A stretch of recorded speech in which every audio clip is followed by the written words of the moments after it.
Assalamualaikum warahmatullahi wabarakatuh. Di sini saya akan menjelaskan materi mengenai asas legalitas dan sumber-sumber hukum pidana Islam. Bagian A, asas legalitas dan dalam sumber hukum pidana Islam. Kata asas berasal dari bahasa Arab yaitu asasul yang berarti dasar atau prinsip.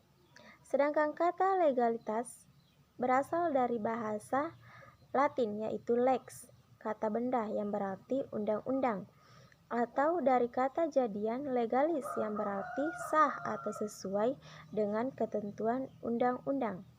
Dengan demikian, asas legalitas adalah keabsahan sesuatu menurut undang-undang. Adapun asas legalitas dalam syariat Islam tidak ditentukan secara jelas sebagaimana yang terdapat dalam kitab Undang-Undang Hukum Positif. Demikian pula berarti syariat Islam tidak mengenal asas legalitas. Jika diteliti dengan mendalam, asas legalitas merupakan asas yang mutlak dipakai dalam penerapan hukum Islam sebab tanpa adanya aturan seseorang tidak dapat dipidana. Hal ini menunjukkan bahwa dalam hukum Islam ditemukan adanya ketentuan asas legalitas. Dalam hukum Islam merupakan ketentuan yang telah ditetapkan oleh Allah Subhanahu wa taala. Penerapan asas legalitas ini dilakukan sesuai dengan jenis tindak pidana yang telah dilakukan pelaku tindak pidana. Al-Quran dan hadis merupakan sumber ketentuan hukum pidana dalam Islam, seperti aturan-aturan yang berkaitan dengan tindak pidana hudud, misalnya antara lain.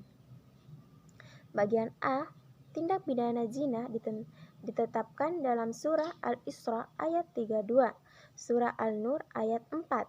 B. Tindak pidana menuduh orang baik-baik melakukan zina yang disebut dengan tindak pidana qadzaf. C. Tindak pidana minuman memabukkan dalam surah Al-Maidah ayat 9. D. Tindak pidana pencurian dalam surah Al-Maidah ayat 38. E. Tindak pidana perampokan dalam surah Al-Maidah ayat 33. F. Tindak pidana murtad dalam surah Al-Baqarah ayat 217. 9. Tindak pidana pemberontakan dalam surah Al-Hujurat ayat 9.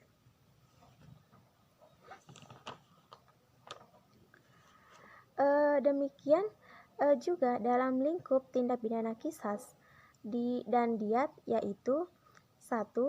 Tindak pidana pembunuhan sengaja dalam surah Al-Baqarah ayat 178, 179, 194 dan dalam surah Al-Nahl ayat 128 serta surah Al-Isra ayat 33. 2. Tindak pidana pembunuhan tersalah dalam surah An-Nisa ayat 92 dan lain-lainnya. Ketentuan dalam hadis tentang tindak pidana yang ada dalam lingkup tindak pidana qisas dan diat. Bagian B. Sumber-sumber hukum pidana Islam ada 4, yaitu bagian A.